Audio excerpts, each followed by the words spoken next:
Welcome to Brewers Anonymous Monthly. This is the online video recap of our monthly meeting for the Brewers Anonymous Homebrew Club in Orlando, Florida. This video is going to cover our April 2025 meeting that took place on April 18th at Ivanhoe Park Lager House. So to start things off, we have our club motto, which is strength through unity, unity through Zymurgy. And we want to thank our sponsors, Ivanhoe Park Lager House, Homestate Brewing Company, American Homebrewers Association, and Tactical Brewing. All right, on to the meeting information. So it is April. We did have our honey beer competition, the Braggots and Honey Beer, a beer of any style made with honey, and the honey had to be noticeable and complement the style, but not be the sole feature of that beer, the sole characteristic. And we have the results later in this presentation. I think we had 4 entries altogether, a low entry, but still enough to have a first, second, and third, and we'll talk about those a little later in the presentation. For everything we're doing, the club challenges, the circuit competitions, our events, our meetings, our beer trades, whatever we're doing is on this schedule, on this Google Sheet. You can scan this QR code. It'll take you right to it. It's a living document. As soon as we know something, as soon as a date is made or even is updated, it is done on this spreadsheet. So go ahead and scan that, save it, and then you'll be able to see everything that we're doing throughout the year as we continue to update this sheet. We have a vice president update. Don't have these much, but I had to lead a vote, something the secretary would normally do, but the secretary was involved in a vote. Let me explain. The vote has already gone. This is not a vote you're going to be casting. This is all said and done, but for the interest of the club being informed on everything we're doing, and for transparency's sake, I'm going to explain what took place that night. So, we had a vote for Hot and Humid sponsorship. The reason we had to take a vote was, in the bylaws, if any member of the club were to sponsor an event where they could possibly make money from that sponsorship, it has to be voted on by the members to approve. And it has to be voted on, it has to reach a quorum, which is a majority vote in our bylaws, and it has to be voted on by the members present when this motion is brought up. It doesn't need to be a majority or quorum of the entire active membership, just the members present when the motion is made. So in my update, I made the motion for JJ Ocampo's new homebrew supply shop that he's developing both online, and I think he's working on in the future getting a physical location, to be a sponsor of Hot and Humid in perpetuity, meaning he voted on this once and he's able to do it for future Hot and Humids. I made the motion. I counted the vote. We reached a majority very easily. We moved on to Hyperbolic Brewing, which is Mac's first brewery that is in planning and getting closer to being a reality, which we're all incredibly excited about that. And the motion was made for Hyperbolic Brewing in perpetuity to be a sponsor of Hot and Humid. And the motion was made. The vote was cast. It was easily majority, and that was passed and approved as well. So that's what that was about. That's the first time we've had that kind of vote since I've been part of the club, and I was happy to see that there was no trouble. We did open, I failed to mention after describing the situation, we opened the floor to questions, which we had a couple, nothing,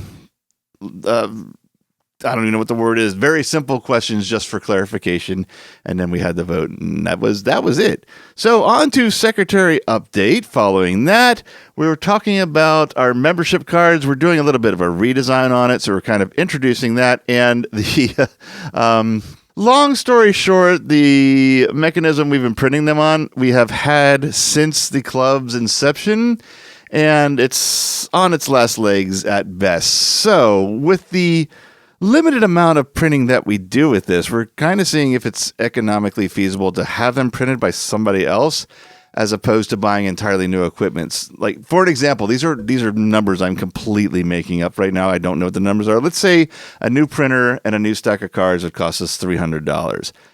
Can we get these cards, the amount of cards that we would need over, say, the next 3 years for the same amount or less? If that's the case, because that's about how long the printers that we get that make these things that are not, these are not the thermal ID printers that like the hospitals churn out 18,000 IDs a day for doctors and nurses and people in the hospital. I don't know why I picked hospital as a example, but that's the one I picked. So we make like 6 a year and on a very cheap inkjet printer. So if we can get these printed for us cheaper than buying a new printer, that's probably what we're going to do. But again, in the sake of keeping everybody updated and transparency, whenever there's a cost coming, regardless of what it is, we like to make sure everyone's aware and updated of what's happening. So that was the secretary update for this month. Competition updates. We have not had any further circuit competition results since Coconut Cup, which was reported last month. We do have one coming soon. In fact, let's get to the next slide and talk about that. Next Saturday, I'm saying next Saturday because I'm recording this on the Saturday before that. You may be watching this later than that, or you may have already missed it. But Saturday, April 26th is the Hurricane Blow-Off Awards. And we're going to do a Discord watch party, assuming that they provide a stream. No times or stream have been posted yet that we've seen.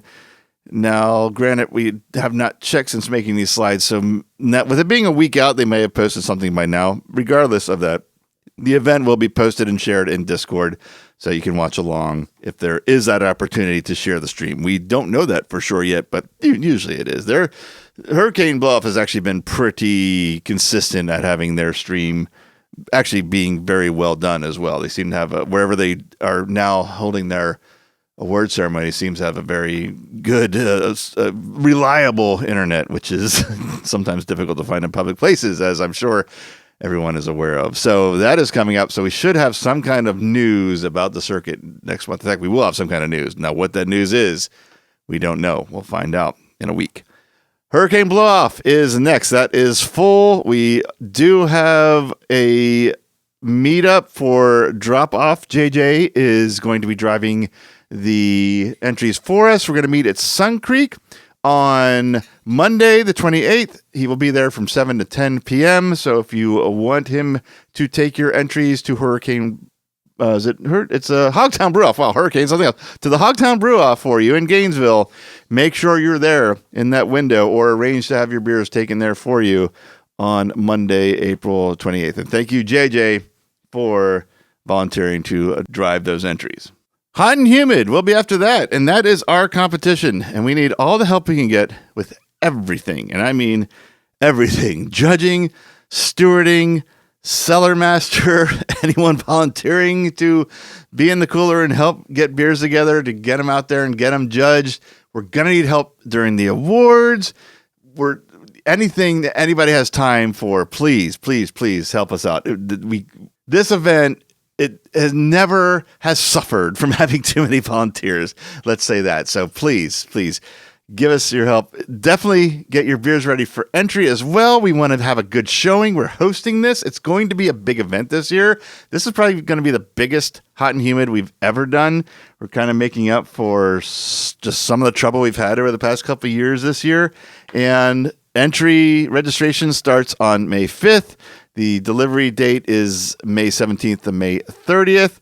The location is going to be Ivanhoe Park Lager House. The entry limit is 300, 3 per brewer. We'll need 3 bottles, 2 at very least to get you to the medal round. The 3rd bottle, if you want to be part of Best of Show, if you get a gold to ensure that you're in the Best of Show round. And our award ceremony, Saturday, June 28th, 2025, also at Ivanhoe Park Lager House.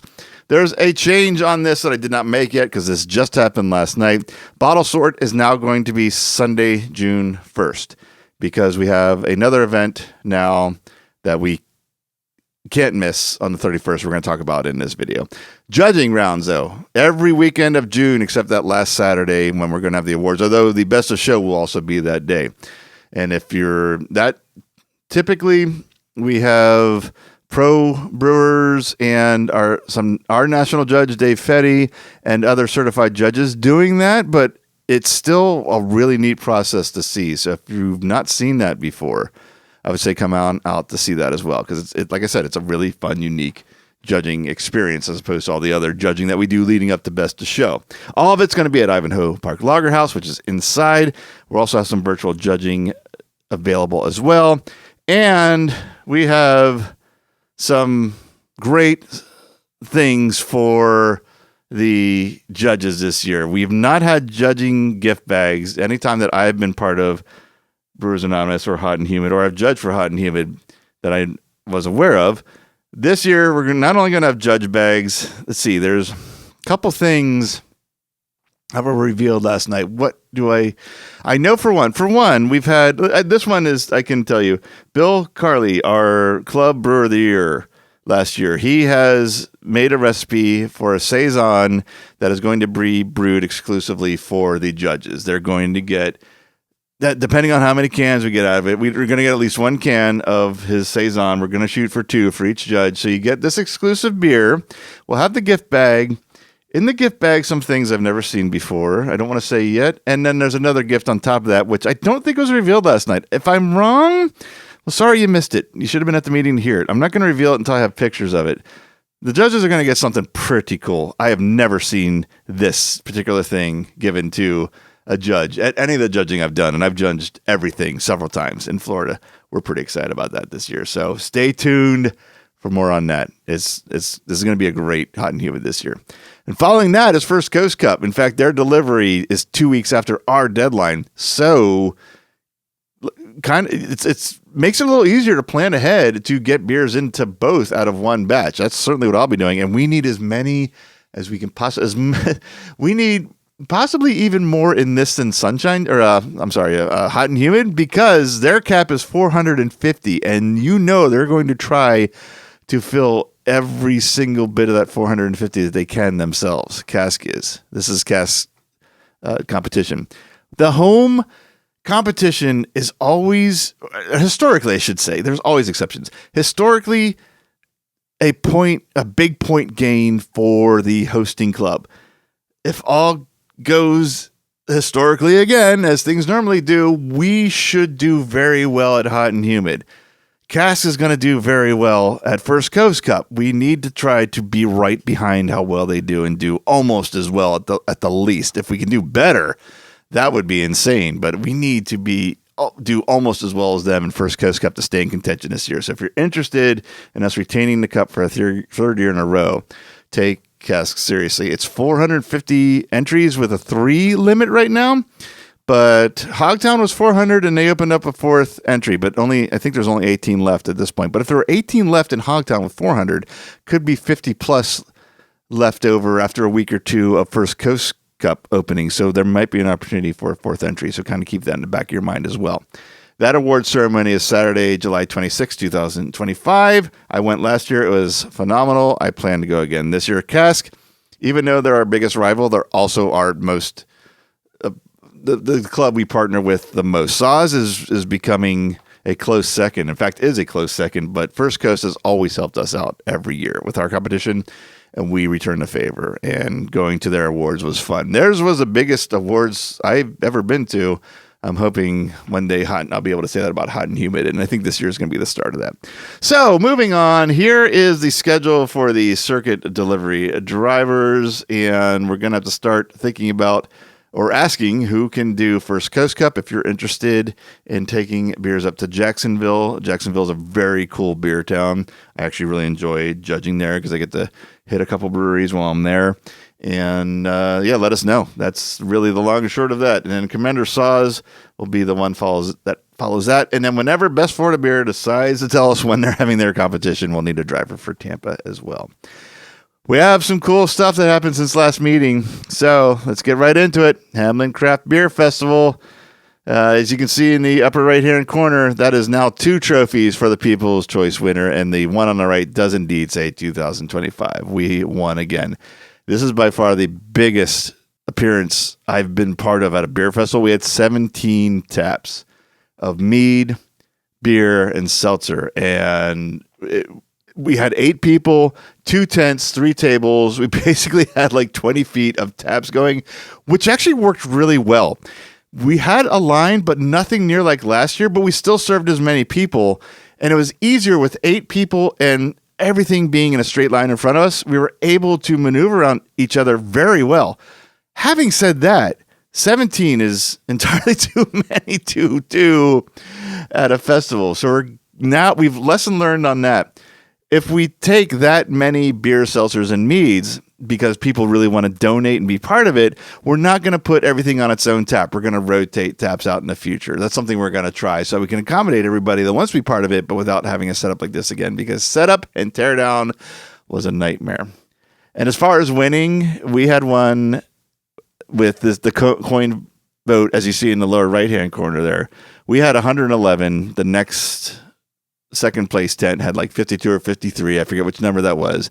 And then the tent below them was 30 something. So we won by a landslide once again. We also had brews around the zoo, and I don't think we have any pictures of this somehow. Well, actually, take it back. I know why. You're about to see why.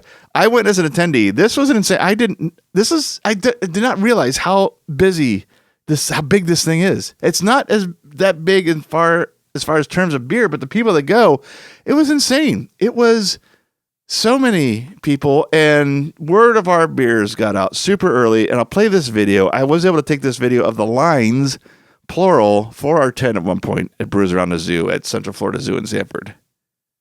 I had my phase when I was like,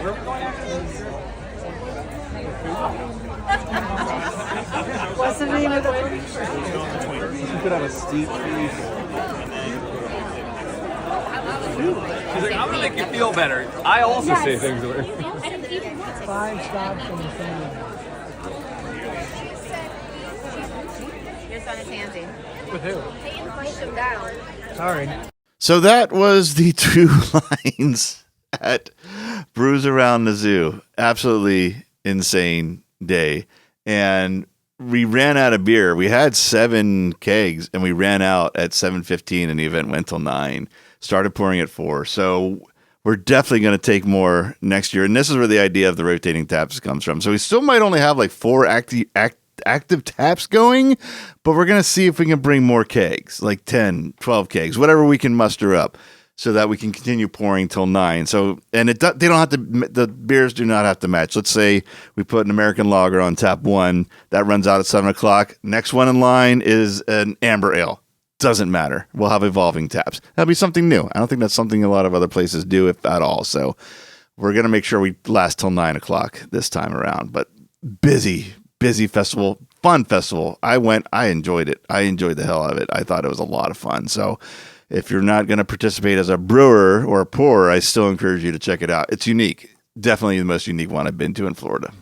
We also had Sanford Pints and Paws. That was the same day as Hamlin, and this slide probably should have come before or after that, but oh well. These are still things that happened in this last meeting. Another successful day, 7 taps at this one, and long lines, and we pulled it off. I just kind of want to give this one last perspective of that day, that Saturday between Hamlin and Sanford Pints and Paws. In fact, you know what? Before I do, it's worth mentioning we came in 2nd place for best tent in there. So we had a very good day overall. But now let me give you this perspective. In one day, we had 24 taps and 13 people served and serving at these festivals. That's something that just wouldn't have happened when I first joined. That's how much we've grown and how much we love being part of the community and how much fun these things are. And this would have never happened with any other club I've been with, ever, even at this point in time. So I'm always proud to be part of this club, probably more now than ever before.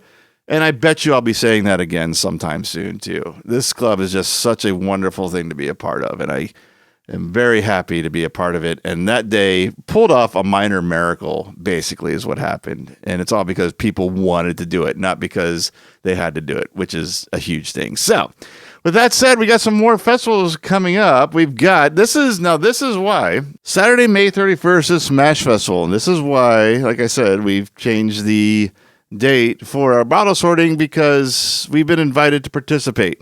If you don't know what this is the usually pro brewer fundraiser where they're given a single malt and a single hop, and then are given the task to test their creativity. You can use any yeast, you can use one adjunct, you can do anything to the malt, modify it whichever way you can. You could roast it, you could kiln it if you have the means to do that, but it has to be that specific malt they gave you.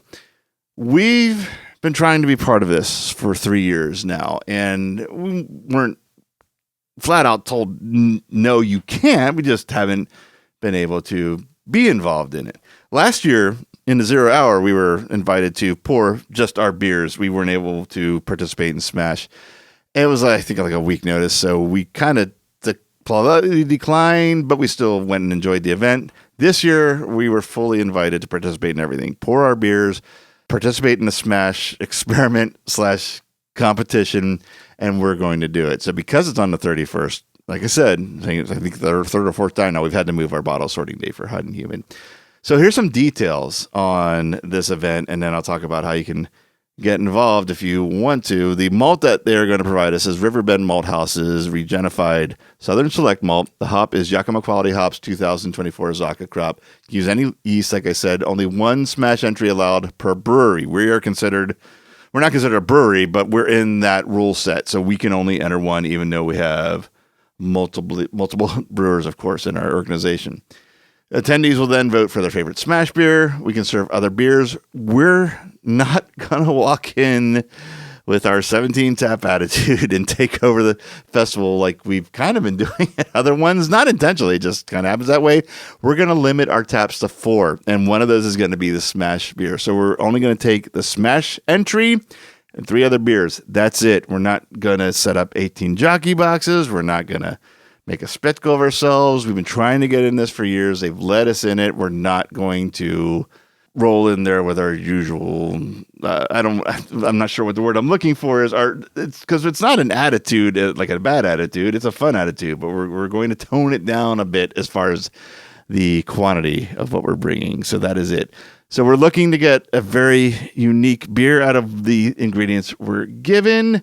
And as far as the beers, we definitely want to make our tent memorable. Mike is suggesting at least one sour, but that's going to be up to the people that are participating. I will not be participating in this. If you want to participate in this and time is running out, make sure you get on Discord and join the channel and join the discussion. It's going to be a collaboration between the people that are going to the festival. If you're not going to this festival to help set up or even bring another one of the 3 beers, you can still join the channel, but let the people that are going to be doing the work collaborate on this, because they're taking the time, they're making the effort. They're actually probably going to be putting some money into this as well, especially with the yeast and whatever adjunct they have. They have the say on this. We don't need every voice in the club chiming in on this and muddying the waters. Let the people that are going to be doing the work talk, but you're certainly more than welcome to view the conversation and see how things are going. So again, that's all on Discord. Check that out. We're super excited to be part of this. I cannot wait to see what the club comes up with. So as far as BJCP training and updates, we're still full. That hasn't changed, but we are starting a wait list. We have almost got full approval. I think we just really need it in a final thing in writing saying that we can extend the number of seats to from 12 to 15. Now, that's still a waiting list. We have 17 people altogether, but some may not. There's a couple of things. They might not be able to make it for some reason. They may not pass their entrance exam. So if you want to get in possibly on this July 19th tasting / judging exam, don't hesitate to contact Dave Fetty through the BJCP exam calendar and get on that wait list, because it may, by the time all the dust settles for everybody involved, a seat might come up. So it's definitely worth taking the time to send an email. All that costs you is a minute or two to do. So make sure you do that so you don't miss out if you want to try to be a part of it. And lastly, when it comes to all that, I did want to mention that if you don't get in this year, the program that we have set up at learn.brewersanonymous.org is not specified for this year. This is one of those details I kind of failed to mention during the whole setup of this program. Right now, it's an evergreen program, and it will remain evergreen until the BJCP changes something in their examination process and their certification process. So this could be good for several years. If you see another exam that you might be able to make that is sometime in the future after July 19th, but you haven't finished or taken your entrance exam yet, or even started studying for it, learn.brewersanonymous.org. That information is as good for that exam as it is for our exam. It's not any location specific, it's program specific. And until the BJCP changes it, it always will be. So take advantage of this thing we set up to help you get that certification. In fact, speaking of that, we've gotten letters now. One from Sweden who has taken this program and has passed their entrance exam, and another signed up student from across the country in California who wrote us to say they passed their entrance exam with only this program. That was a really cool feeling. So the program apparently is helpful, and it's also getting some attention to our club, which is a good thing. So, like I said, don't think you've missed out on the entire thing in this program and you have to wait for something else. This program is there now. It's for this exam. It's for the next exam. It's until, like I said, the BJCP changes things. And if we need to, if it's that drastic of a change, we'll make updates to it. So just wanted to point that out because I don't think that that particular aspect of this program was ever brought up, but now it has been. All right, like I said, we're going to see our April Club Challenger winners, and I didn't hold off on this on purpose. It's just where the slide landed, and third place was Chris Newber, second place Aaron Rodriguez, and first place Matt Hunsworth. That just happens to me. I was lucky enough to win this one. And that does change our scores a little bit, except for the fact that Eric is still widely ahead of everybody else. But now I'm on the board. I don't expect that to be the same next month. And Bill Carley is still on the board with 21 points. So 23 for me, but a commanding lead of 84 points. And that number has jumped because of the National Homebrew Competition Regional Awards have been done.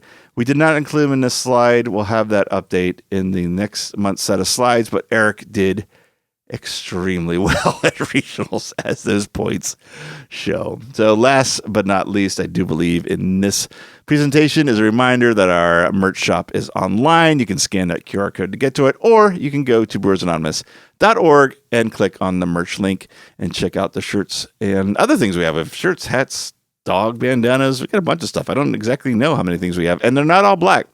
It's just kind of the theme color of that site that made all our examples black, but you click on any of these items and you have a whole variety of colors to choose from. So check it out. And yeah, that is it. That is the last slide. So thank you for watching. Next meeting is Friday, May 16th.